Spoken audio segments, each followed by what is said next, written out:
आप सभी को मेरा नमस्कार। आपके अपने YouTube चैनल सीके हिंदी सागर में आपका बहुत बहुत स्वागत है। कक्षा 7 के विद्यार्थी, आज आप लोग अध्याय 12 मेरी माँ नामक पाठ पढ़ेंगे। चलते हैं, प्रारंभ करते हैं विद्यार्थियों।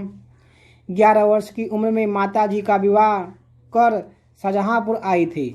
मतलब लेखक कह रहा है, उस समय आप नितांत यानी मतलब माता को, नितांत मतलब होता है एकदम अत्यंत, अशिक्षित एक ग्रामीण कन्या सदृश थी, यानी जैसा थी। मतलब लेखक कह रहा है कि जिस समय माता जी का विवाह हुआ था उस समय माता एकदम अशिक्षित थी, पढ़ी लिखी नहीं थी, एक ग्रामीण कन्या जैसी थी। अब आगे देखते हैं। शाहजहाँपुर आने के थोड़ी दिनों के बाद दादाजी ने अपनी छोटी बहन को बुला लिया। उन्हीं ने गृह कार्य की माता जी को शिक्षा दी। कौन? छोटी बहन। थोड़ी ही दिनों में माताजी ने सब गृह कार्य को समझा लिया और भोजनादि का ठीक ठीक प्रबंध करने लगे। किसने सिखाया? दादाजी ने अपनी छोटी बहन को बुलाया था इनको सिखाने के लिए। अब आगे देखते हैं। मेरे जन्म के 5 या 7 वर्ष बाद आपने हिंदी पढ़ना आरंभ किया है। मतलब माताजी को करने लेकर मोहल्ले की संग सहेली जो घर पर आ जाती थी, उन्हीं में से जो कोई शिक्षित थी यानी पढ़ी लिखी थी, माताजी उनसे अक्षर बोध करती थी, यानी अक्षर का ज्ञान करती थी। इस प्रकार घर का सब काम कर चुकने के बाद जो कुछ समय मिल जाता उसमें पढ़ना लिखना करती। परिश्रम के फल से थोड़े दिनों में ही वे देवनागरी यानी हिंदी पुस्तकों का अवलोकन करने लगी, लिखने लगी, पढ़ने लगी। मेरी बहनों की छोटी आयु में माताजी ही शिक्षा दिया करती थी। लेखक कह रहा है कि जब हम लोग छोटे थे, हमारी जो बहन थी तो कहने मतलब माताजी ही शिक्षा दिया करते थे। देखिए क्या करा है, मेरी बहनों को छोटी आयु में माताजी ही शिक्षा दिया करते थे। जो कभी पढ़ी लिखी नहीं थी, अब पढ़ा रही हैं। जब से मैंने आर्य समाज में प्रवेश किया तब से माताजी से खूब वार्तालाप होता, यानी बातचीत होता। उस समय की अपेक्षा यानी तुलना, अब आपके विचार भी कुछ उदार हो गए हैं। यदि मुझे ऐसी माता न मिलती तो मैं भी अति साधारण मनुष्य की भांति संसार चक्र में फंसकर जीवन निर्वाह करता। शिक्षा आदि के अतिरिक्त यानी शिक्षा आदि के अलावा क्रांतिकारी जीवन में भी आपने मेरी वह सहायता की जो मेजनी की उनकी माता ने की थी। यथा समय यानी समय के अनुसार मैं उन सारी बातों का उल्लेख करूंगा, लिखूंगा। माताजी का सबसे बड़ा आदेश मेरे लिए यही था कि किसी प्राणी हानि न हो, किसी की प्राणी हानि न हो, मतलब कोई मारा न जाए। उनका कहना था कि अपने शत्रु को भी कभी प्राणदंड न दे। आपके इस आदेश की पूर्ति करने के लिए मुझे मजबूरन 2-1 बार अपनी प्रतिज्ञा भंग भी करनी पड़ी, यानी किसी को मारना पड़ा। जन्मदात्री जननी, इस जीवन में तो तुम्हारा ऋण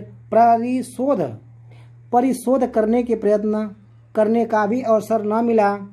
इस जन्म में तो क्या, यदि अनेक जन्मों में भी सारे जीवन प्रयत्न करूं तो तुमसे वो ऋण नहीं हो सकता, यानी तुम्हारा कर्ज नहीं चुका सकता। यानी इस जन्म के अलावा यदि मैं और जन्म ले लूं फिर भी माता तुम्हारा ऋण मैं कभी नहीं चुका सकता। जिस प्रेम तथा दृढ़ता के साथ तुमने इस तुच्छ जीवन का सुधार किया है वह अवर्णनीय है, मतलब उसका वर्णन नहीं कर सकते।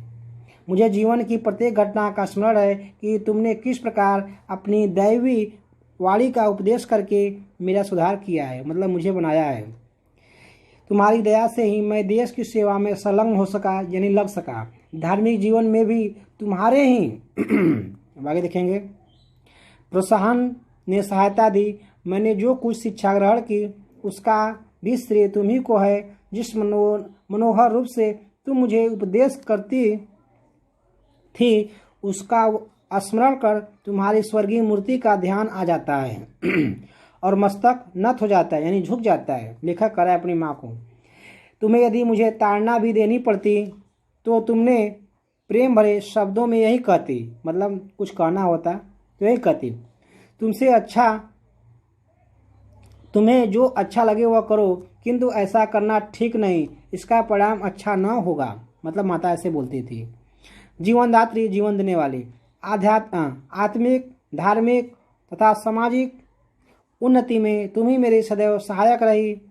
जन्म जन्मांतर परमात्मा ऐसी ही माता दे, यही इच्छा है। महान से महान संकट में भी तुमने मुझे अधीर न होने दिया, यानी घबराने न दिया। सदैव अपनी प्रेम भरी वाणी को सुनाते हुए मुझे सांत्वना देती रही। तुम्हारी दया की छाया में मैंने अपने जीवन में कोई कष्ट न अनुभव किया। इस संसार में मेरी किसी भी भोग विलास तथा ऐश्वर्य की इच्छा नहीं, केवल एक तृष्णा है, यानी एक इच्छा है, वह यह कि एक बार श्रद्धापूर्वक तुम्हारे चरणों की सेवा करके अपने जीवन को सफल बना ले।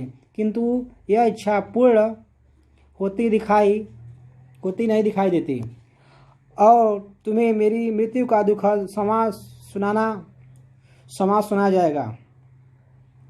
माँ, मुझे विश्वास है कि तुम यह समझकर धैर्य धारण नहीं करोगी कि तुम्हारा पुत्र माताओं की माता भारत माता की सेवा में अपने जीवन को बलि वेदी की भेंट कर गया और उसने तुम्हारे कुल को कलंकित न किया, अपनी प्रतिज्ञा पर दृढ़ रहा। जब स्वाधीन भारत का इतिहास लिखा जाएगा तो उसके किसी पृष्ठ पर उज्जवल अक्षरों में तुम्हारा भी नाम लिखा जाएगा।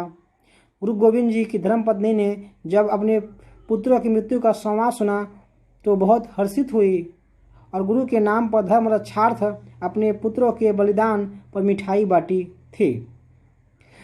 जन्मदात्री, वर दो कि अंतिम समय भी मेरा हृदय किसी प्रकार विचलित न हो, मतलब मैं भी मरूं तो मैं घबराऊं न, और तुम्हारे चरण कमलों को प्रणाम कर मैं परमात्मा का स्मरण करता हुआ शरीर का त्याग करूं। मतलब लेखक करा है अपनी माँ को, जो इस दुनिया में अब नहीं है। तो विद्यार्थियों, आप लोगों ने देखा यह अध्याय बहुत जबरदस्त रहा। मेरी माँ, इसके लेखक राम प्रसाद बिस्मिल। यहाँ पे कुछ शब्दार्थ हैं, आप लोग वीडियो को रोक करके भली बात इसे लिख लेंगे। और विद्यार्थीगण, आप लोगों को जल्द मिलते हैं अगले वीडियो में, तब तक के लिए बेस्ट आप लोग।